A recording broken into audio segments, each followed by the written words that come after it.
Hey guys, Tara here. Welcome back to Open Challenge here on BeamNG.drive. And for what could be the second to last episode on this track, depending on how the cars cooperate. There are only a few more left, and if I can get 3 done in this episode, then yeah, the next one should be the last one. But just depends how these cars cooperate first. And first of all, we have the second of the FR17s. This one is just a regular one, and it's based off one of these Sauer Petronas liveries, and I think, is that Felipe Massa's helmet? Well, meant to be. Yeah, so this is either the 2002 or 2001? I think it's either the 2002 one or the 2004 one, or 2005. Yeah, it's one of them anyway. Either way, let's see how this thing can actually tire. Also, it's on blue tyres, so that has to be what, the super hards. The least grippy of all of the Pirelli tyres, and that's a bit airborne. And did nothing fall off then? What, is this car made of like flex tape or something? Anyway then, over the first jump, heavy on the brakes, that's a lot of bouncing though, and that's a nudge on the front wing, and still nothing has fell off. This car might be actually end up being the second one now to make it around first time. Seriously though, how is nothing, I mean, there is no way to turn damage off in this game. It's a crash sim, and that was a bit awkward. Don't know what call that meant. I think it's the floor, but yeah. Oh no, that hasn't gone well. That's a puncture. I mean, that was really anticlimactic. I mean, it survived 2 big collisions. Well, big collisions for what an F1 car should be surviving, and it took a little rollover to give it a puncture. But besides that, the rear wing and everything is still attached to this car. I'm going to take it nice and slow up here. Oh, that's going a bit sideways. That was by itself. And that's fine. That's the front wing gone. Oh, is the car going to land the right way up? No, it's not. So, yeah, as I was saying, it's not going to make it on its first run. But that was definitely interesting. It didn't take literally any damage until really it fell over. But, yeah. Surviving the first jump. And it had a front impact with one of the containers as well. I have no idea how it actually survived that, though. Once again, getting a bit faster over the jump that time, now heavy on the brakes, and that was much more controlled. Don't know if it was actually any slower or not, but we've definitely gained time on what we have last time. Now, remember, just don't cut the corner so much to the inside line. I can actually get over here without snagging it this time. Yes, we can put the power down. In theory, this should be the hardest of the FR cars to get a lap out of on paper, because it's the biggest one, it's the most powerful one, and it's on slick tyres. But it seems it's completely indestructible so far, give or take the extreme levels. But yeah, survived that jump perfectly fine. Oh dear, no, that's not where I want to be. That's the radiator gone. That's the rear wing. That's the engine broken. The corner of doom claims another victim, but the rear wing has actually survived as most of a thing. But as I was going to say before that, I don't know if this car is gonna fly upside down over the final jump. Yeah, I don't know if it's gonna end up doing that like the rally car FR17 did. I mean, that's gonna be it's gonna be trial and error when I get there. I mean, I have to take it as it's not. Oh, is that gonna get over? Yes, it is. I mean, that's not the quickest way to get over the jump, but it's a way. Yeah, if this thing makes it around to that jump, this is going to basically still be a test run in a way for whether or not it can actually get over that jump or not, because I can't just take it easy because I think it's going to do that, because I've got to keep everything fair and make the cars go as fast as possible around the lap to what I can make them do. Like, if it falls over or flies upside down, then yeah, I know I have to slow down then, like the rally car one, but until then it has to be full throttle or fast enough to get over the jump like that. Because I'm going to take that flying up, after just going flying into the hills otherwise. No, don't do that again. I mean, that's better. It didn't flip out over the corner of doom on the inside. It wanted to do the same thing last time. It just wanted to get a snap of oversteer, which on slick tyres on a gravel surface isn't really all too surprising. But we survived so far, and I'm pretty sure once again everything is still actually attached to the car and is all working completely fine as well. I'm going to get a little bit of slide around there as well. But no, that's definitely a wiggle. That's not where I want to be. I don't want to be over here on the inside. So I want to take a wide-ish line in. And I want to miss the apex so I can straighten the car up as quickly as possible to get a good run over the second to last jump. But that's a bit far to the inside, and oh no, that's locked the rear wheels as well. No, it hasn't. The engine doesn't go forwards anymore. I thought I was a bit far over there to the inside, and it turns out I was. And now then into the pit. and that the car still took no damage from falling into the pit. So the weak point of this car is going to be the engine, it seems. Then, in all reality, if I can avoid the corner of doom, stop it flipping over, the engine seems to be the only weakness of the car. I'm trying to get it to go airborne a little bit over some things, so I can just get a sense of what it wants to do. It wants to tip slightly, so I get a feeling it might flip over on that jump. Well, that's the front wing gone for the first time. So yeah, I don't know how much the wings are actually going to affect it, because the other times it's had the front wing every other time so far. So yeah, going to be a few unknowns. I don't think drivability though it really affects, like in real life Formula 1. You don't just get a world of understeer. So I mean, again, you're not going to go all too quickly anyway. So I don't think we'll be going fast enough. That definitely felt a bit more lift then. Then again, the wings seem to be generating lift by themselves. Yeah, so that's definitely much more floaty on the front end. You can see, yeah, definitely a lot more weight being dragging it down on the back. So that might be an issue once again against a little snap oversteer. It literally feels like the gravity has been turned down. I mean, that is an option you can do. Oh no, that's not gone well. That's the these wheels still steer, and no, they definitely definitely don't still steer. But yeah, seems the front wing I'm definitely gonna need to get that to stay on the car. Yeah, that's gonna need to happen. New issues are being found, so I mean it's good to find the issues, but it's not doing any good for trying to get 3 cars done in this round. I mean, this is the last of the F1 cars at least, but and the other 2 cars should be fairly okay to get around as well, that I'm planning to do this time. I think there's only 1 or 2 more after that as well, so yeah. Hopefully there's not just a... I mean, I'll find more cars. If there just ends up being 1 left, I'll add a few more in. Because there's still quite a few of the that D-series, a lot that I haven't checked out. Talking of checking out, that's almost the car just wanting to leave the circuit, really. But going over there, I mean, I've done that a few times, that spin out, but I wasn't expecting it to happen then. Once again, just getting caught on the curb. I'm surprised that doesn't give the car a puncture, really. And again, it's a crash sim, but realism isn't all there too much. Because then again, if an F1 car really went over this terrain, it probably would have disintegrated by now. No, so this is going to bobble its way around. Oh no, that's not where I want to be. And that's going to flip over. Is it going to land right up? Yes, it is. But now then, am I going to get enough speed? I mean, it says the wheels are going at... No, that's not going fast enough. So I'm going to have to avoid the jump. And the rear left isn't looking too healthy. I mean, it's still attached, which is the main thing. I don't really know if it's really doing a whole lot. I mean, it still clears the ground at least, so we're not like bogging out on that side of the car, but it's definitely a lot of camber, definitely more than you... I mean, I think I've got like NASCAR levels of camber there on that wheel. To get away with only wheel damage from flipping the car over. I mean, none of the T-wing or that, the little T-cam on the top, that's still attached as well. Everything is still here, and it's only that suspension that's got a little bit bent out of shape out of everything. But it's definitely more awkward to control now. Enough speed to get over this jump, maybe, just, but it caught the engine. Yeah. I was feeling that I didn't quite have the ground clearance to do that, and yeah, I didn't. And the engine's now actually sticking out of the car as well, so yeah, engine broken there, that's definitely justifiable. Now let's reset the car again and go again. It's coming up to about 9 or 10 minutes already with this car. And yeah, I aim to make the videos around 20 minutes or so, so depending on how quick this car is, this might end up being a 1-car video at this rate.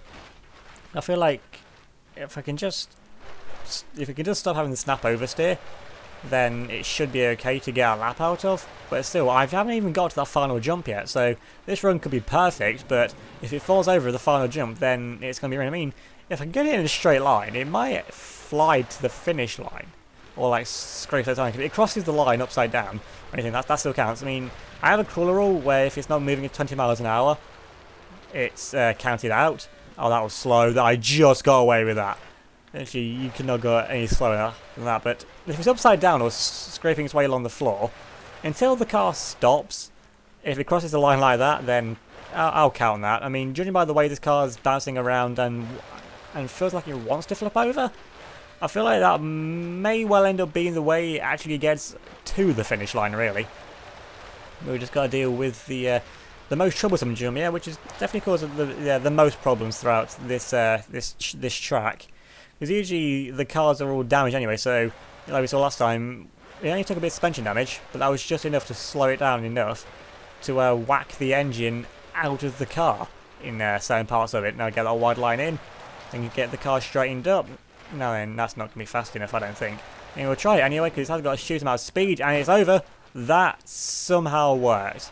I was expecting just to hit into the side of it. But by no means has this been a quick run. This first track, definitely not playing to the strengths of the FL17, and it didn't actually flip over. I mean, it probably wasn't going fast enough either. But no, don't flip now, don't flip now. Okay, turn back around again, just do a few cycles, and now then over the line.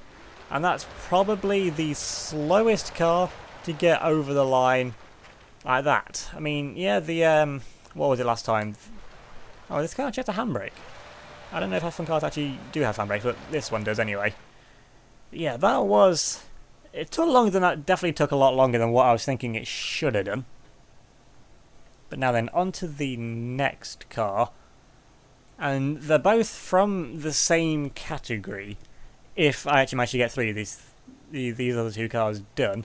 They're both Outlaws, and they're both going to be the other two Outlaws. So you've got the four-wheel drive rally car and the hill climb one. So let's just do the rally car first, because I feel like that one should be the quicker of the two. I mean, they should easily, barring extent of any damage, they should easily be the quicker than their two-wheel drive counterparts. And this one is definitely going in a straight line to start with, so yeah. And oh no, the drift is real though. It definitely not as much downforce in this thing, and it also feels quite a bit floaty as well. I've just driven the F1 car to start with, so oh no, that's going to be a wheel off. And well, this thing is four-wheel drive. It doesn't really need four wheels. I mean, it needs two at least to keep it going. But where that wheel is, can I nudge it free? That's what I needed. Although speed is minimal, yeah, that's gonna be an issue. So I'm definitely gonna need all the wheels to be attached to the car, because it's not even in the 20 mile an hour. Honestly, I'm just interested now if you can actually get up the hill. Is it gonna get there? Just about down to 7 mile an hour. It's made it to the top, so props for that. But yeah, that's it for that first run. So yeah, can't floor as much over the jump.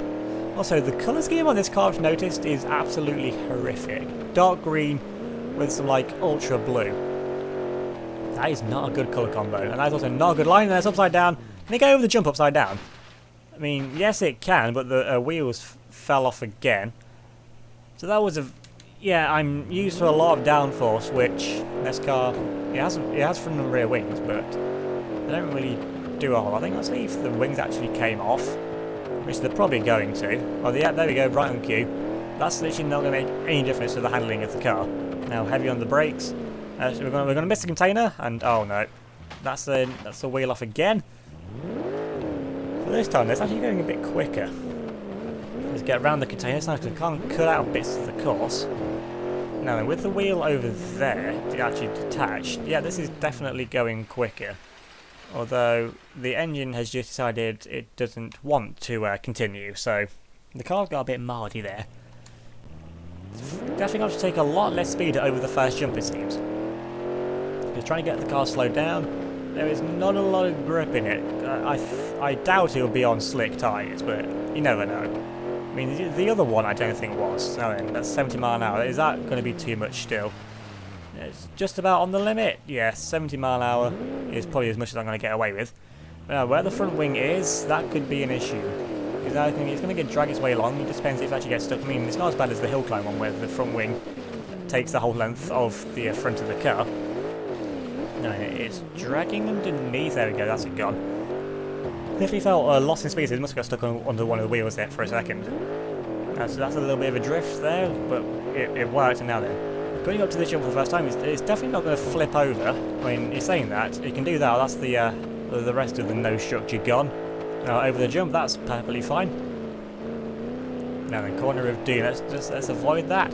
I know that's a bit of a bad bounce on the rear though. This thing is 4-wheel drive, but it's got the front wheels on the ground. Are the two I'd rather have, since they're the ones that actually do steering.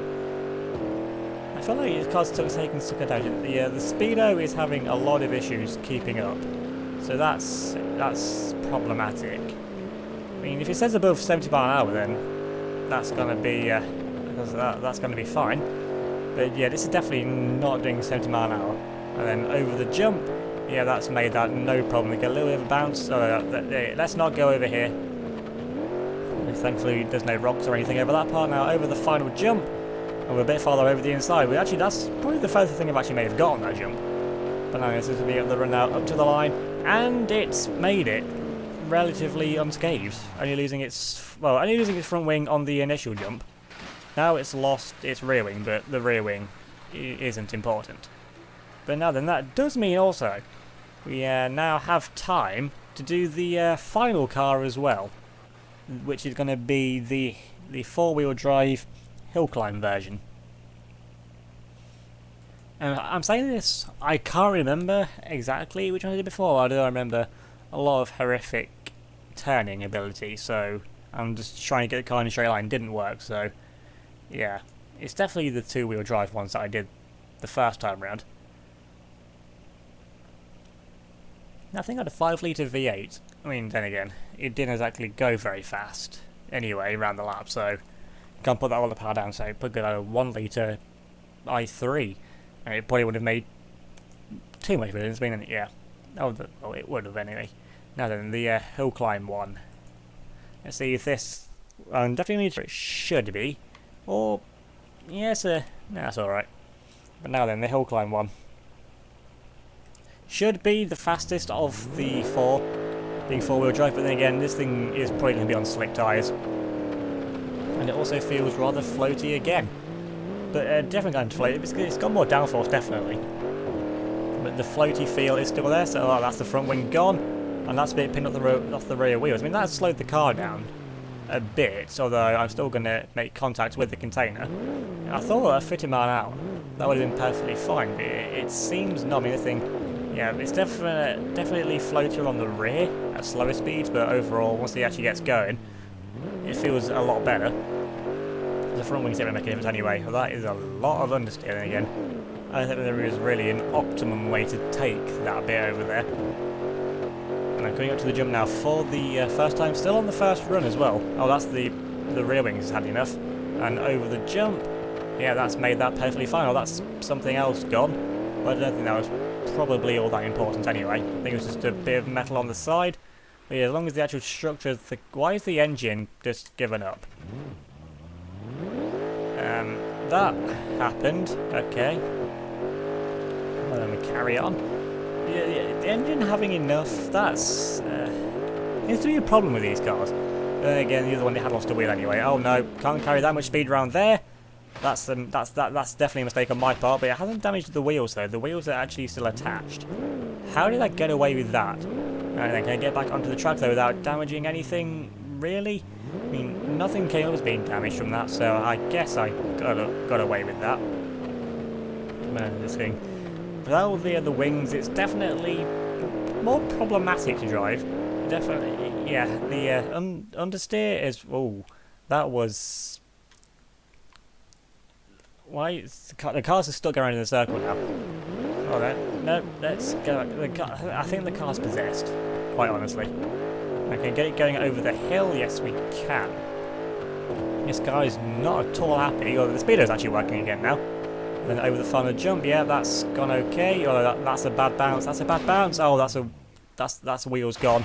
Now then, is he going to slide? Can I get it just to crawl over the line? Yes, I can. And that's it. It made it.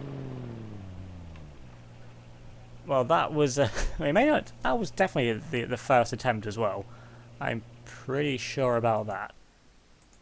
So, it actually still drives at a high enough speed. It's capable of going at fast enough speed, because it crossed the line slower than 20, but it can still move quicker than 20 mph. So, that run, that crossing of the line will count.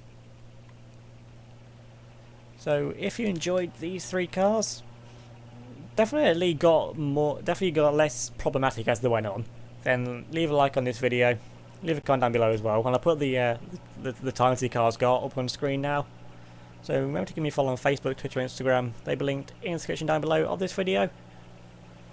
So yeah, leave a like if you enjoyed, leave a comment down below as well, subscribe if you're new, and hit the notification bell so you don't miss out on any future videos. Thanks for watching, and I'll see you all next time.